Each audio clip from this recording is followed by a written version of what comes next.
Wala daw pamumulitika. Walang pamumulitika. Puro politiko yun nandyan. Walang pamumulitika. Nandiyan yung mga tumatakbo sa politika. Anak ng tinapay. Sige, paniwalaan natin yung mga sarili natin. Cheryl Cosim. O, pasok. Rin sa INC rally ang ilang kilalang kaalyado ng mga Duterte gaya ni na Senator Robin Padilla at Nandiyan dyan si Robin, nandiyan dyan si Bato, nandiyan dyan si Philip Salvador, Jimmy Bondok, si Banat Bay. Tangina pa, paano naging rally kay BBM to? So, bumaliktad na naman kami, BBM supporter na kami, ganun. Puta, puro DDS to. Wala nga tayong nakitang vlogger ng mga DDS dito. Nakita natin dito si Reaction PH. Sila Bisdak, nandito. Spencer, Buster, sila BMR. Putangina, hindi naman BBM supporter yun. Wala naman dito si Coach Jarrett, ha? Paano magiging BBM supporter to?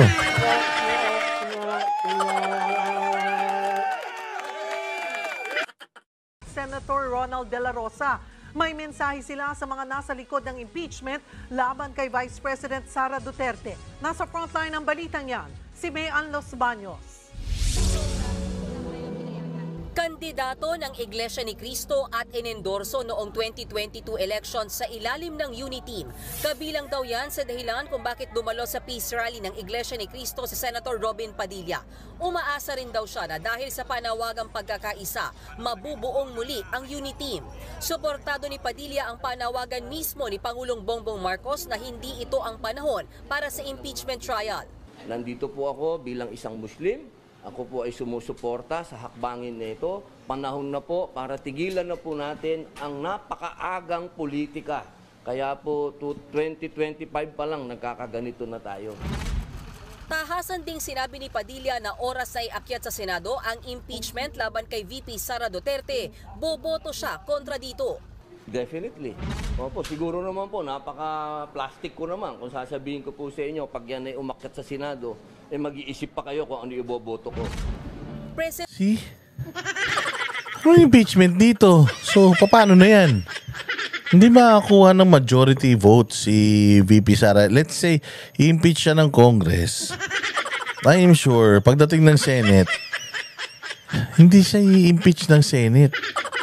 Okay, the articles of impeachment, magagaling lang yan sa Congress. They will just endorse it to Senate. It's Senate pa din ang mag-hear. Ang mag-hearing, magta-try kung ito bang si VP Sara ay dapat i-impeach. Pinagsasabi niyo, hindi porket i-impeach siya, na i-impeach siya ng Congress, pagdating ng Senate, i-impeach din siya ng Senate. Tandaan niyo, may mga kaalyado pa rin sila dyan kahit papano. Tatangan nyo naman. Oo, Diyos ko, wala nga yung impeachment. Tinan mo, sino nagsasampa ng impeachment complaint? Buta, puro makakaliwa.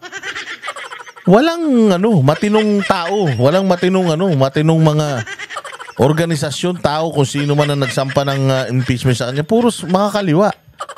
Puros mga komunista. Utang na, paano nga andar yan? Din sa rally si Senator Bato de la Rosa. Giit din niya, hindi ito ang tamang panahon para sa anumang impeachment trial. Sino yung mga tao na gusto talaga ma-impeach si VP Sara? Sana nakikinig sila sa mensahe na pinaparating nito mga kababayan natin. This mammoth crowd na andito ngayon na nagkakaisa. Sana makinig sila. Gayunman, hindi raw handa si De La Rosa na sabihin ang boto niya sa impeachment, lalo tatayo silang senator judges oras na iakyat ito sa Senado. Giit din ng mga senador na dumalo sa peace rally ng Iglesia ni Cristo, walang halong politika ang pagpapakita nila dito kahit pakilala sa block voting ang INC. Sabi ni Armor, paano kung mabayaran ng Senate katulad ng kay Justice Corona? Sa tingin mo, si Bato mababayaran mo? Si De La Rosa? Si Bongo? Si Cayetano kahit tatahitahimik yan? Do you think?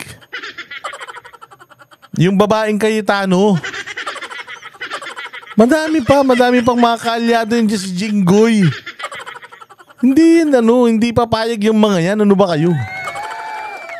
Baka isa lang. Baka si Ontiveros lang sumuporta dyan. Pero yung iba dyan, wala. Kasi nga, sinasabi na nga ng iglesia na whoever support this impeachment, we will never, ever endorse them. Yun ang sinasabi ng iglesia dito. Hindi nyo ba nagigets? It's a show of force. Sinasabi ng iglesia, we are this powerful. We have this number. So kung sino ang tataliwas doon sa panawagan namin, hindi karapat-dapat ng boto ng iglesia. Hindi nyo ba nagigets? Anong tatangan nyo? At ilan sa mga senador tatakbo sa parating na eleksyon. Yan din ang iginiit ni Senator Francis Tolentino sa gitna ng kanyang pagdalo sa National Rally for Peace ng Iglesia ni Cristo. Paliwanag niya, dumalo siya sa event bilang suporta sa panawagan ng kapayapaan at pagkakaisa. Wala itong politika. Kaya ang aking pagdalo dito ay para po sa pagkakaisa. Ibig sabihin hindi nagkakaisa? Gayunman, hindi siya Ibig sabihin Tolentino hindi nagkakaisa? O so kung hindi pala nagkakaisa, kausapin mo si Bongbong, ba't ka pa umaatin dyan? Alam mo naman pala nananawagan ka rin naman pala support ka pala sa panawagan nila ng pagkakaisa. Therefore, inaamin mo na walang pagkakaisa. Kung walang pagkakaisa, anong dapat mong gawin, Tolentino? Maging tulay ka para sa pagkakaisa. Hindi ka na sana umatin dyan. Pumunta ka ng Malacanang, sinabi mo kay Bongbong, Bongbong, ayusin na natin tong Pilipinas. Ayusin natin yung relasyon mo sa mga Duterte. Ayusin natin yung relasyon mo sa mga mahihirap. Yun ang asikasuhin natin. Tigil mo na yung pangarap mong tumagal sa posisyon. Baka nga hindi ka umabot ng 2028 eh. Inaabuso mo yung katawan mo eh. Diba? Pinagsasabi naman ito ni Tolentino. Hindi mo kami maloloko, Tolentino. naghayag ng pagtutol sa peace rally at pagdalo ng mga senador. Hindi na raw dapat questionin ang mga panawagan para sa kapayapaan at pagkakaisa na kailangan ng bansa ngayon. Nagbabalita mula sa frontline, I do not find it productive nor helpful. Lahat na lang. Si Escudero, may reklamo ka. Buisit, kaya gusto ko rin patanggal dyan ng mga ano.